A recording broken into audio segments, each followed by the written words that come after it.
Hello my dear students, welcome back to my YouTube channel. मेरे YouTube channel पे आप लोग का बहुत बहुत स्वागत है। डियर स्टूडेंट, आज की क्लास में हम लोग TGT, PGT, LT, GIC, UGC net और अन्य प्रतियोगी भर्ती परीक्षाओं के लिए इतिहास विषय के महत्वपूर्ण प्रश्नों की प्रैक्टिस करेंगे। और इतिहास विषय के जो महत्वपूर्ण प्रश्न आप लोगों को इस समय मेरे द्वारा प्रैक्टिस कराए जा रहे हैं, ये आधुनिक भारत से रिलेटेड है। पिछली क्लास से ही हम लोगों ने आधुनिक भारत के प्रश्नों का प्रैक्टिस करना शुरू किया है। इसके पहले देखिए, हम लोगों ने प्राचीन भारत और मध्यकालीन भारत से संबंधित जो है महत्वपूर्ण प्रश्नों की प्रैक्टिस कर ली थी। और उसमें हम लोगों ने 29 क्लास में विभिन्न प्रकार के प्रश्नों का बेहतर तरीके से व्याख्या के साथ प्रैक्टिस किया था। आज की क्लास में देखिए, हम लोगों को आधुनिक भारत की दूसरी क्लास में जो है महत्वपूर्ण प्रश्न उनकी प्रैक्टिस करनी है। और इसी तरीके से हम लोग आधुनिक भारत के जितने भी महत्वपूर्ण टॉपिक हैं जिनसे संबंधित एग्जाम में क्वेश्चन पूछे जाते हैं, उनकी प्रैक्टिस करेंगे। तो देखिए, इस तरीके से अगर देखा जाए तो आपकी ये जो क्लास है आधुनिक भारत के इतिहास की दूसरी क्लास है, लेकिन संपूर्ण रूप से इतिहास की 31वीं क्लास, यानी हम लोगों ने 30 क्लासेस जो है इतिहास की कर ली। इन क्लासेस को करने के बाद देखिए, आपको इतना ज़्यादा बेनिफिट मिलेगा कि आप इतिहास से आने वाले परीक्षा में जो भी प्रश्न होंगे उनको आसानी से हल कर सकते हैं। तो चलिए, आइए आज की क्लास को शुरू किया जाए और उसी तरीके से जैसे पहले हम लोग सॉल्व करते आ रहे हैं इतिहास के प्रश्नों को, उसी तरीके से सॉल्व करते हैं। तो चलिए आज की क्लास को शुरू किया जाए। हाँ देखिए, आज हम लोग को क्या अध्ययन करना है, आधुनिक भारत का इतिहास। और आधुनिक भारत के इतिहास की देखिए आज ये दूसरी क्लास है, जिसमें हम लोग को क्या पढ़ना है कि भारत में संवैधानिक विकास, ईस्ट इंडिया कंपनी का राजनीतिक विस्तार, यानी इनसे संबंधित जो है हम लोग को 30 प्रश्न जो है आज की क्लास में प्रैक्टिस करने हैं। तो चलिए आज की क्लास को शुरू करते हैं और इन प्रश्नों को एक एक करके प्रैक्टिस करते हैं। ठीक है, देखिए आज की क्लास का देखिए पहला प्रश्न क्या है कि भारत में ब्रिटिश शासन के दौरान पहला संवैधानिक अधिनियम कौन सा था। देखिए, मैं आप लोगों को कई बार बता चुका हूं कि बहुत से लोगों को लग रहा होगा, जो पहली बार क्लास को देख रहे होंगे उनको लग रहा होगा कि इस जो सीरियल नंबर 31 कहाँ से आया। तो देखिए, मैं आप लोगों को पहले ही बता देता हूं कि मैं जो भी क्वेश्चन कराता हूं 6 टॉपिक से रिलेटेड 60 प्रश्न को एक साथ तैयार करता हूं और फिर उन्हीं प्रश्नों को 2 पार्ट में आप लोगों को करवाता हूं। तो इसका जो पहला पार्ट था वो हम लोगों ने 30 प्रश्न जो है पिछली क्लास में कर लिया था। आज की क्लास में उसके आगे के जो 30 प्रश्न हैं उनको करने हैं, इसीलिए सीरियल नंबर आपको 31 दिख रहा है। ठीक, तो इससे कोई दिक्कत नहीं है, आप लोग प्रश्नों को प्रैक्टिस करिए। तो देखिए, भारत में ब्रिटिश शासन के दौरान पहला संवैधानिक अधिनियम कौन सा था। तो देखिए, ब्रिटिश सरकार के द्वारा पहला संवैधानिक अधिनियम जो बनाया गया था उसी के बारे में पूछा जा रहा था। पहला दिया देखिए 1773 का रेगुलेटिंग एक्ट, दूसरा दिया 1784 का पिट्स इंडिया एक्ट, तीसरा दिया 1813 का चार्टर एक्ट और चौथा दिया 1858 का भारतीय शासन अधिनियम। तो ब्रिटिश शासन के दौरान जो पहली बार बनाया गया संवैधानिक अधिनियम था वो देखिए 1858 का भारत शासन अधिनियम नहीं, 1813 का चार्टर एक्ट नहीं, 1784 का पिट्स इंडिया एक्ट नहीं, बल्कि क्या था 1773 का रेगुलेटिंग एक्ट। तो इस क्वेश्चन का देखिए सही ऑप्शन क्या हो जाएगा आपका, ऑप्शन नंबर ए। सही उत्तर क्या है, ए। देखिए आंसर क्या है, ए। व्याख्या क्या होगा कि 1773 का जो रेगुलेटिंग एक्ट था यह भारत में देखिए कंपनी प्रशासन नियंत्रण का प्रथम प्रयास था, यानी कंपनी के ऊपर प्रशासन को नियंत्रित करने के लिए ब्रिटेन की सरकार के द्वारा पहला प्रयास था। इसके अंतर्गत देखिए गवर्नर जनरल और सुप्रीम कोर्ट की स्थापना की गई, यानी जो पहले के गवर्नर थे उनको क्या कर दिया गया कि बंगाल का या फिर कलकत्ता, बम्बई, मद्रास का क्या बना दिया गया, गवर्नर। पहले क्या होता था कि हर अलग अलग जो अंग्रेजों के महत्वपूर्ण स्थान थे जैसे बम्बई, कलकत्ता और मद्रास, तो इनका क्या किया गया, गवर्नर होता था। अब क्या किया गया, इनको संयुक्त रूप से इन तीनों का जो है एक गवर्नर जनरल बनाया गया। ठीक, देखिए अगला प्रश्न देखिए क्या दिया है, भारत का पहला गवर्नर जनरल कौन था। तो देखिए ऑप्शन दिया वॉरेन हेस्टिंग्स, दूसरा दिया विलियम बेंटिक, तीसरा दिया रॉबर्ट क्लाइव और चौथा दिया लॉर्ड कॉर्नवालिस। तो भारत का देखिए पहला गवर्नर जनरल कौन था, लॉर्ड कॉर्नवालिस नहीं, रॉबर्ट क्लाइव नहीं, विलियम बेंटिक नहीं, बल्कि वॉरेन हेस्टिंग था। और किसका था, ये बंगाल यानी कलकत्ता, बंबई और मद्रास तीनों का संयुक्त रूप से था। तो इस क्वेश्चन का देखिए सही उत्तर क्या हो जाएगा आपका, ऑप्शन नंबर ए। सही उत्तर क्या है, ए। देखिए आंसर क्या है, ए। व्याख्या क्या होगा कि 1773 के रेगुलेटिंग एक्ट के तहत वॉरेन हेस्टिंग को क्या किया गया, बंगाल का गवर्नर जनरल बनाया गया, जो भारत का पहला गवर्नर जनरल था, यानी इसको बंगाल का गवर्नर जनरल बना दिया। अगला प्रश्न देखिए क्या दिया है, पिट्स इंडिया एक्ट कब पारित हुआ था। पहला ऑप्शन देखिए दिया 1773, दूसरा दिया 1784, तीसरा दिया 1793 और चौथा दिया है 1813, यानी ये 1793 है। तो इसमें देखिए पिट्स इंडिया एक्ट का पारित हुआ था 1813 नहीं, 1793 नहीं, 1773 नहीं, बल्कि 1784 में। यानी जो रेगुलेटिंग एक्ट 1773 में पारित हुआ था, उसमें जो खामियां रह गई थी उन्हीं को दूर करने के लिए और कुछ नए प्रावधानों को फिर से लागू करने के लिए इसको लाया गया था। तो ये देखिए सही उत्तर क्या हो जाएगा आपका, ऑप्शन नंबर बी। सही उत्तर क्या है, बी। देखिए आंसर है बी। व्याख्या क्या होगा कि 1784 ईस्वी में पिट्स इंडिया एक्ट के तहत कंपनी के प्रशासन की देखरेख के लिए देखिए बोर्ड ऑफ कंट्रोल की स्थापना की गई। इसका उद्देश्य था कि 1773 के रेगुलेटिंग एक्ट में जो मौजूद खामियां हैं उन्हीं को दूर करना। ठीक, अगला प्रश्न देखिए क्या दिया गया है। चार्टर एक्ट 1813 का प्रमुख उद्देश्य क्या था, यानी 1813 में जो चार्टर एक्ट लाया गया उसका उद्देश्य क्या था।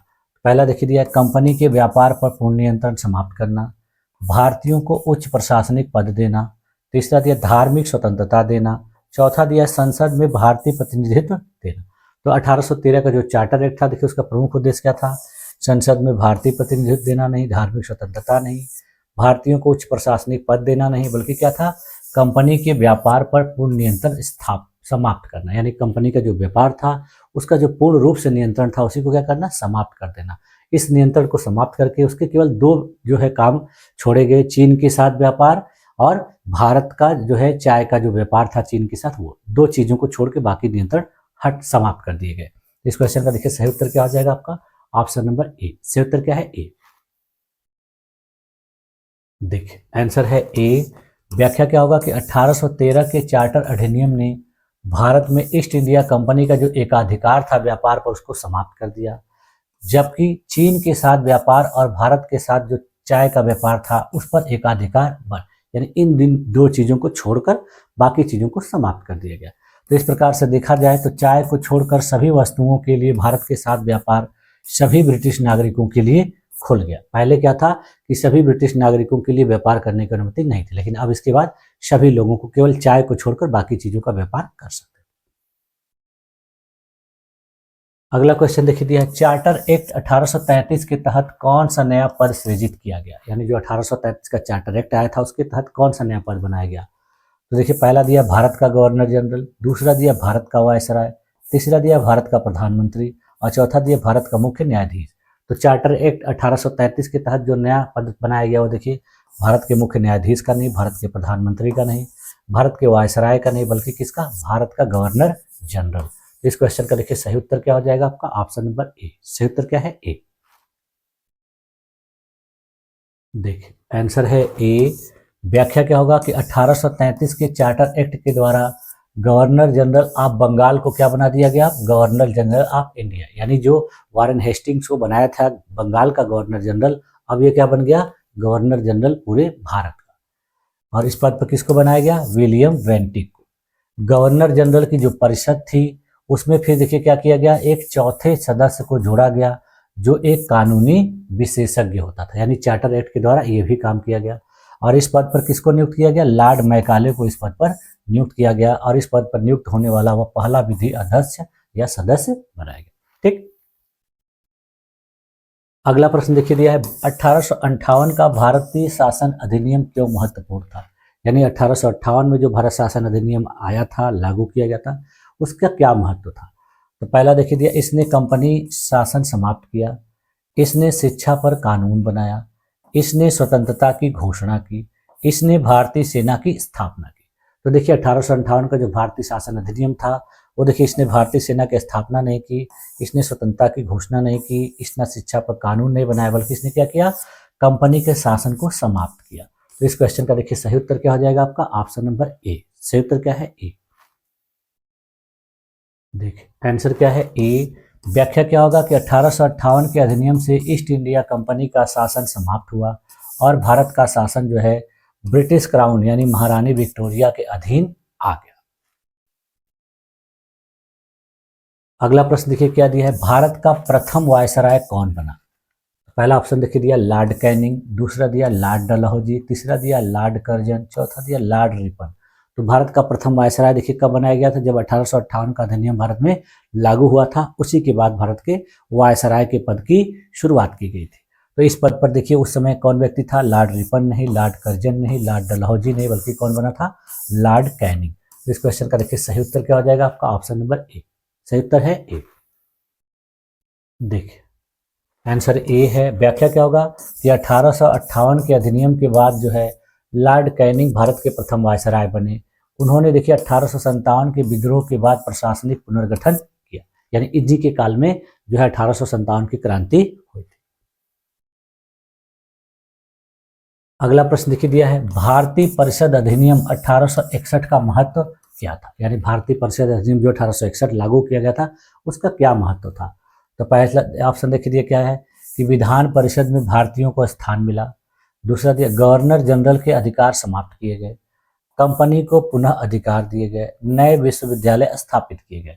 तो देखिए इसका महत्व यह था कि नए विश्वविद्यालय स्थापित नहीं, कंपनी को पुनः अधिकार नहीं, गवर्नर जनरल के अधिकार समाप्त नहीं किए गए, बल्कि क्या किया गया, विधान परिषद में भारतीयों को भी स्थान दिया गया। यानी सही उत्तर क्या हो जाएगा, ऑप्शन नंबर ए। देखिए आंसर है ए।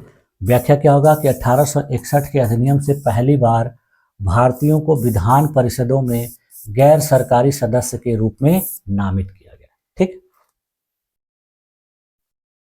अगला प्रश्न देखिए क्या दिया है, 1892 के भारतीय परिषद अधिनियम के द्वारा क्या परिवर्तन हुआ, यानी 1892 में जो भारतीय परिषद अधिनियम आया था उसके तहत क्या बदलाव हुआ।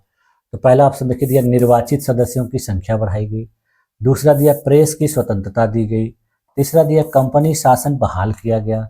चौथा दिया, ब्रिटिश संसद में भारतीय प्रतिनिधित्व दिया गया।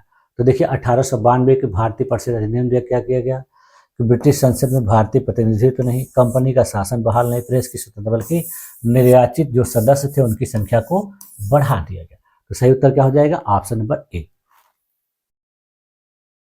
देखिए आंसर है ए। व्याख्या क्या होगा कि 1892 के अधिनियम में विधान परिषदों में जो निर्वाचित सदस्यों की संख्या थी उसको बढ़ा दिया गया और बजट पर चर्चा का अधिकार उनको दिया गया। अगला क्वेश्चन देखिए दिया है, 1909 के भारतीय परिषद अधिनियम को किस नाम से जाना जाता है, यानी 1909 में जो भारतीय परिषद अधिनियम लाया गया था तो उसका और दूसरा नाम क्या था। तो पहला देखिए दिया मिंटो मार्ले सुधार, दूसरा दिया मॉन्टेग चेम्सफोर्ड उधार, तीसरा दिया गांधी इरविन समझौता और चौथा है साइमन आयोग। तो देखिए ये दोनों तो बिल्कुल नहीं होंगे। मॉन्टेगू चेम्सफोर्ड सुधार देखिए 1919 में लाया गया था, ये तीन नहीं होंगे, बल्कि आपका सही उत्तर क्या हो जाएगा, ऑप्शन नंबर ए, मॉन्टे मिर्लो यानी मार्ले मिंटो सुधार। ठीक, सही उत्तर क्या है, देखिए आंसर है ए। व्याख्या क्या होगा कि 1909 के अधिनियम को मिंटो मार्ले सुधार कहा जाता है। यह भारत के तत्कालीन राज्य सचिव जॉन मार्ले और वायसराय लॉर्ड मिंटो के नाम पर रखा गया, यानी इन दो लोगों के नाम को मिलाकर इस अधिनियम को बनाया गया था। इसने देखिए पहली बार विधान परिषदों में मुसलमानों के लिए सांप्रदायिक निर्वाचन की व्यवस्था की। पहली बार चुनाव प्रणाली के सिद्धांत को मान्यता मिली। गवर्नर जनरल की कार्यकारी परिषद में भारतीयों को प्रतिनिधित्व मिला। केंद्रीय और प्रांतीय विधान परिषदों के सदस्यों की संख्या बढ़ाई गई। ठीक है, इतने सारे जो है प्रावधान इस अधिनियम के तहत किए गए। अगला प्रश्न देखिए क्या दिया है कि 1757 के प्लासी युद्ध में अंग्रेजों की विजय के बाद बंगाल का नवाब कौन बना, यानी जब अंग्रेजों की विजय हो गई, नवाब सिराजुद्दौला की देखिए धोखे से हत्या कर दी गई, तो कौन बना। तो पहला ऑप्शन देखिए दिया मीर कासिम, दूसरा दिया मीर जाफर, तीसरा दिया सिराजुद्दौला और चौथा दिया सुजाउद्दौला।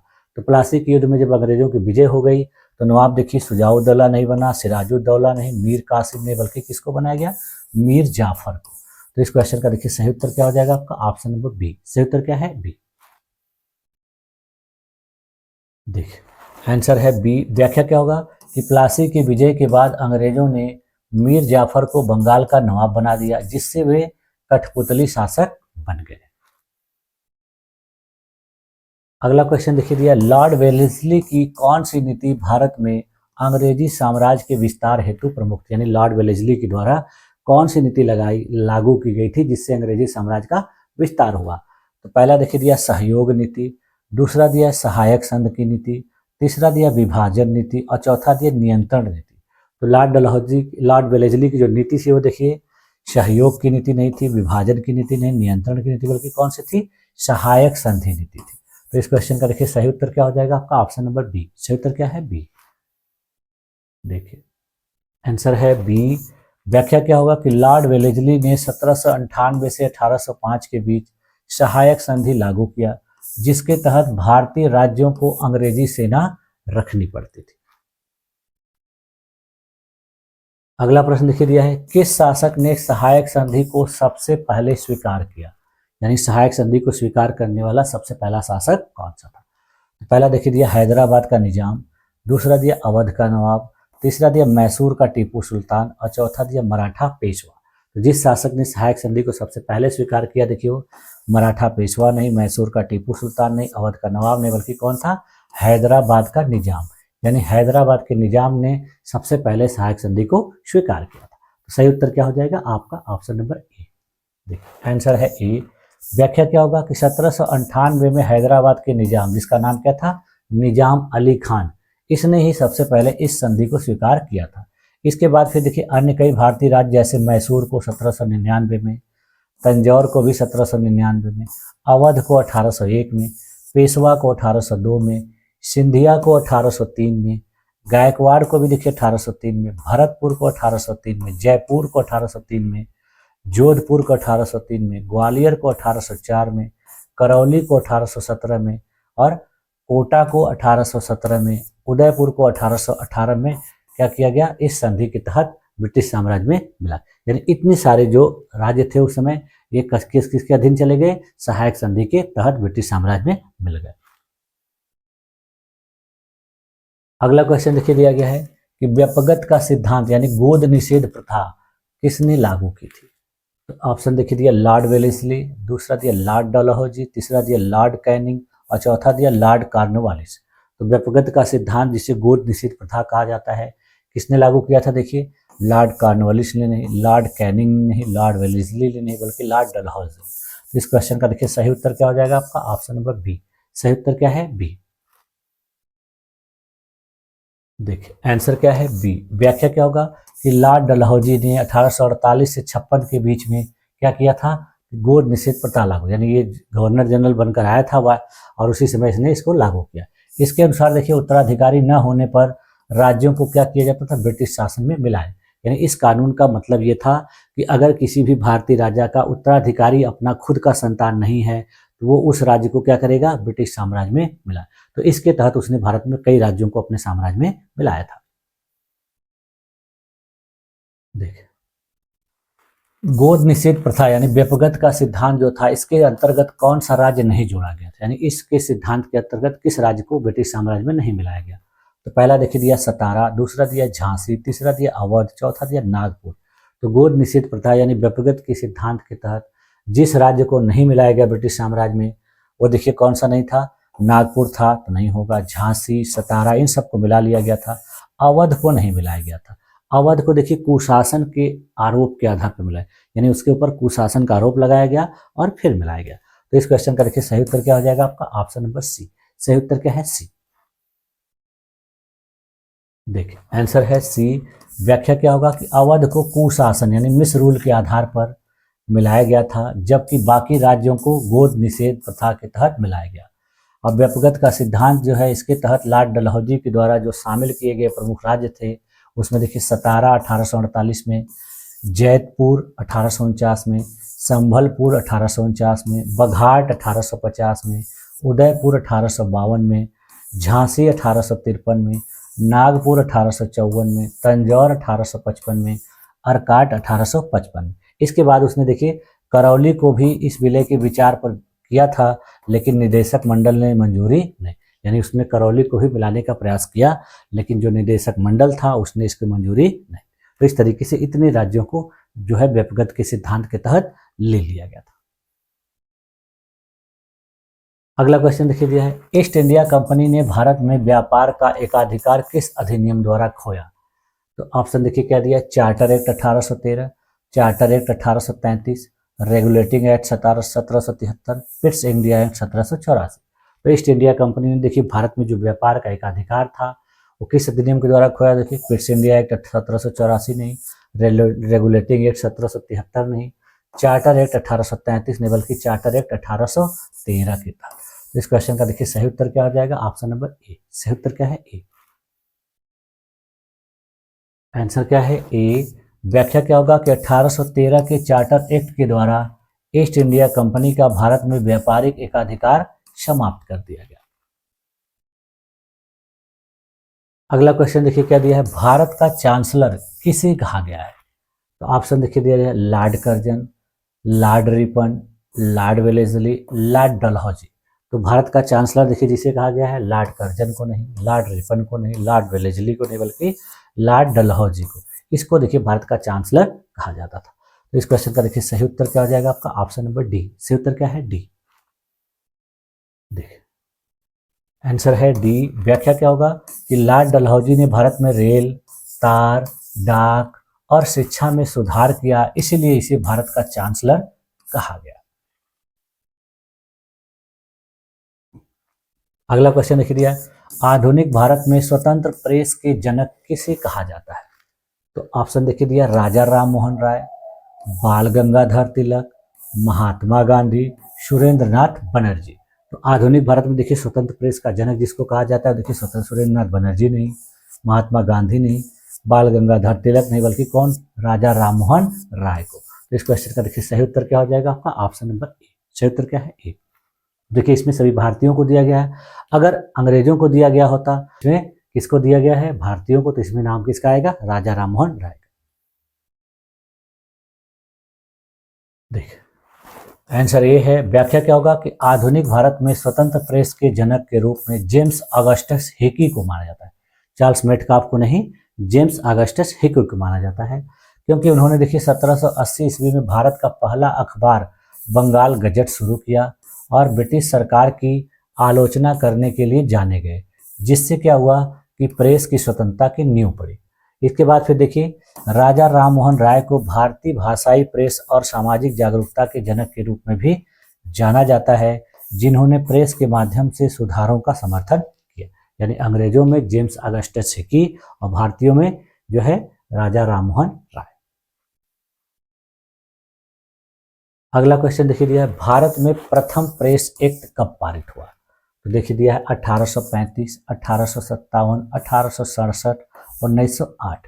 तो भारत में देखिए प्रथम प्रेस एक्ट जो पारित हुआ था वो 1835 नहीं, 1857 नहीं, 1908 नहीं, बल्कि 1866। तो इस क्वेश्चन का देखिए सही उत्तर क्या हो जाएगा, ऑप्शन नंबर सी। सही उत्तर क्या है, सी।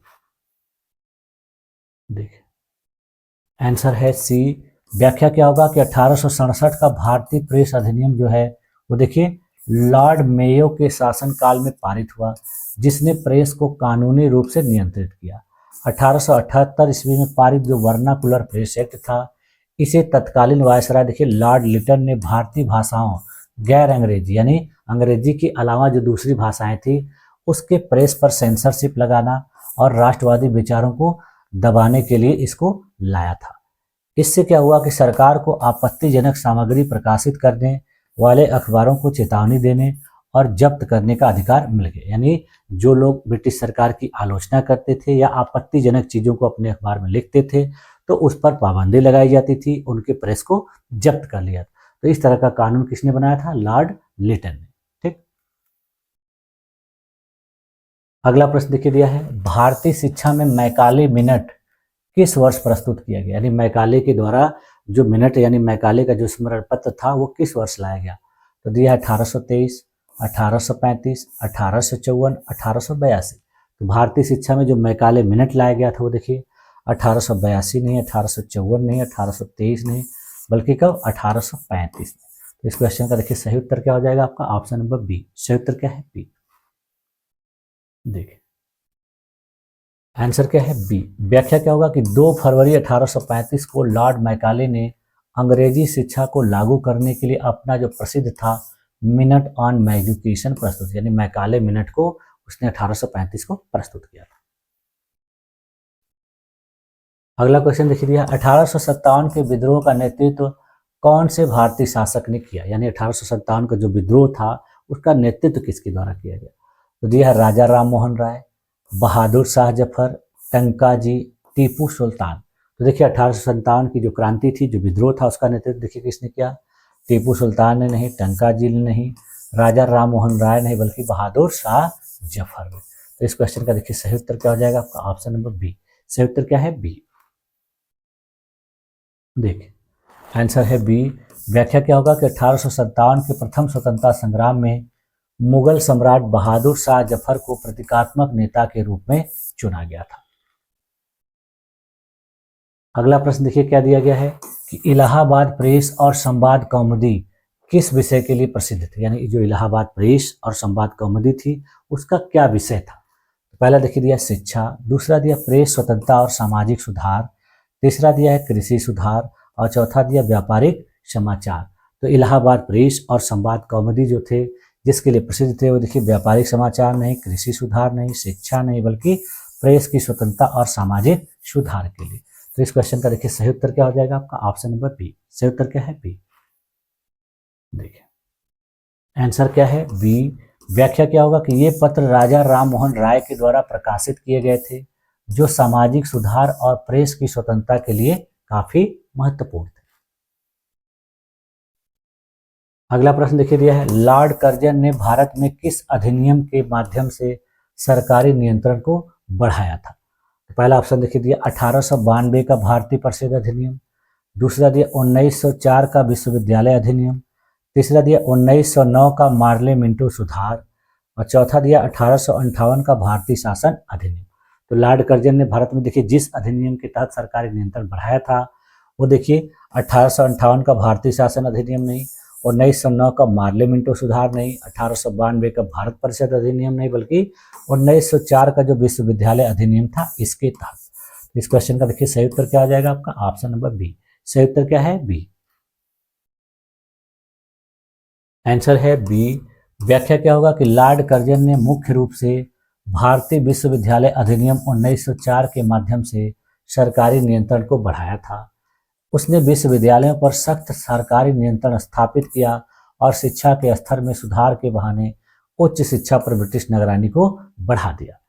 इसके अलावा उसने देखिए कलकत्ता निगम अधिनियम 1899 से स्थानीय स्वशासन पर भी नियंत्रण किया और प्राचीन स्मारक संरक्षण अधिनियम 1904 से उसने पुरातात्विक स्थलों पर सरकारी शक्ति को बढ़ाया। यानी इस तरीके से विभिन्न प्रकार के कानूनों के द्वारा उसने प्रशासनिक सुधार को बेहतर किया। ठीक, अगला क्वेश्चन देखिए दिया है, प्रथम भारतीय राष्ट्रीय कांग्रेस कब स्थापित हुई। तो पहला ऑप्शन देखिए दिया 1882, दूसरा दिया 1885, तीसरा दिया 1892 और चौथा दिया 1905। तो प्रथम देखिए भारतीय राष्ट्रीय कांग्रेस जो स्थापित हुई थी 1905 नहीं, 1892 नहीं, 1882 नहीं, बल्कि 1885 में। तो इस क्वेश्चन का देखिए सही उत्तर क्या हो जाएगा, ऑप्शन नंबर बी। सही उत्तर क्या है, बी। देखिए आंसर क्या है, बी। व्याख्या क्या होगा कि भारतीय राष्ट्रीय कांग्रेस यानी इंडियन नेशनल कांग्रेस की स्थापना जो है 28 दिसंबर 1885 को महाराष्ट्र के बम्बई यानी वर्तमान मुंबई शहर में अलेक्जेंडर किंगस्टन और एओ ह्यूम के सहयोग से की गई। यानी दो जो व्यक्ति थे इन्हीं लोगों की सहायता से हुई थी। यह कहाँ हुई थी इसकी पहली बैठक, तो गोकुल दास तेजपाल संस्कृत कॉलेज में इसकी पहली बैठक हुई थी और यही इसकी स्थापना भी हुई। ठीक, अगला क्वेश्चन देखिए दिया 1909 के मिंटो मार्ले सुधार में कौन सा महत्वपूर्ण परिवर्तन किया गया था। यानी 1909 का जो मार्ले मिंटो सुधार था उसमें महत्वपूर्ण बदलाव क्या किया गया था। तो पहला देखिए दिया प्रेस स्वतंत्रता दी गई, महिला शिक्षा को बढ़ावा दिया गया, मुसलमानों के लिए अलग निर्वाचक प्रणाली लाई गई और भारत में ब्रिटिश संसद में प्रतिनिधित्व बढ़ाया गया। तो इसके देखिए तहत जो परिवर्तन किया गया, प्रेस की स्वतंत्रता दी गई नहीं, महिला शिक्षा को बढ़ावा दिया गया नहीं, भारत में ब्रिटिश संसद में प्रतिनिधित्व नहीं, बल्कि मुसलमानों के लिए अलग से निर्वाचक प्रणाली की सुविधा प्रदान की गई। तो इस क्वेश्चन का देखिए सही उत्तर क्या हो जाएगा आपका, ऑप्शन नंबर सी। सही उत्तर क्या है, सी। देखिए आंसर है सी। व्याख्या क्या होगा कि 1909 के सुधार में पहली बार विधान परिषदों में मुसलमानों के लिए अलग से निर्वाचक प्रणाली लागू की गई। ठीक, अगला प्रश्न देखिए दिया है, लॉर्ड डलहौजी के दौरान भारत में कौन सी प्रमुख आधुनिक सुधार नीति लागू। यानी जब लॉर्ड डलहौजी था भारत में गवर्नर जनरल था तो कौन सी सुधार नीति लागू हुई थी। तो पहला देखिए दिया सहायक संधि, दूसरा दिया अस्थायी बंदोबस्त, तीसरा दिया डॉक्ट्रिन ऑफ लैप्स और चौथा है दीवानी अधिकार। जो सबसे महत्वपूर्ण सुधार नीति लागू हुई थी इसके समय में, देखिए वो सहायक संधि नहीं, स्थायी बंदोबस्त नहीं, दीवानी अधिकार नहीं, बल्कि क्या थी, डॉक्ट्रिन ऑफ लैप्स। इस क्वेश्चन का सही उत्तर क्या हो जाएगा आपका, ऑप्शन नंबर सी। सही उत्तर क्या है, सी। देखिए आंसर है सी। व्याख्या क्या होगा कि डलहौजी ने लैप्स नीति को लागू किया, जिसके तहत देखिए उत्तराधिकारी न होने पर राज्य को ब्रिटिश शासन में मिला लिया जाता, यानी किसी भी राज्य का उत्तराधिकारी नहीं होता था तो वो उसके साम्राज्य को क्या करता था, अरे उसके राज्य को अपने शासन में मिला लेता था, अपने साम्राज्य में मिला लेता था। अगला क्वेश्चन देखिए दिया है, भारत में पहला तकनीकी संस्थान कहाँ पर स्थापित हुआ था। तो पहला देखिए दिया मद्रास, दूसरा दिया रुड़की, तीसरा दिया कलकत्ता, चौथा दिया बम्बई। तो भारत में जो पहला तकनीकी संस्थान स्थापित हुआ था वो देखिए बम्बई में नहीं, कलकत्ता में नहीं, मद्रास में नहीं, बल्कि कहाँ पर किया गया था, रुड़की में। तो इस क्वेश्चन का देखिए सही उत्तर क्या हो जाएगा आपका, ऑप्शन नंबर बी। सही उत्तर क्या है, बी। देखिए आंसर क्या है, बी। व्याख्या क्या होगा कि 1847 ईस्वी में यहाँ देखिए रुड़की हो गया है, क्या होगा, रुड़की में। ठीक है, तो रुड़की में क्या किया गया था, पहला जो इंजीनियरिंग कॉलेज जिसका नाम क्या था, थॉमसन इंजीनियरिंग कॉलेज, यह स्थापित हुआ था। आज इसका नाम क्या है, IIT रुड़की। अगला क्वेश्चन देखिए दिया, 1857 का विद्रोह किस कारण से प्रारंभ हुआ था, यानी 1857 के विद्रोह का कारण पूछा जा रहा है। तो पहला देखिए दिया अंग्रेजी शिक्षा, दूसरा दिया सैन्य असंतोष और धार्मिक कारण, तीसरा दिया औद्योगिक नीति और चौथा दिया रेलवे निर्माण।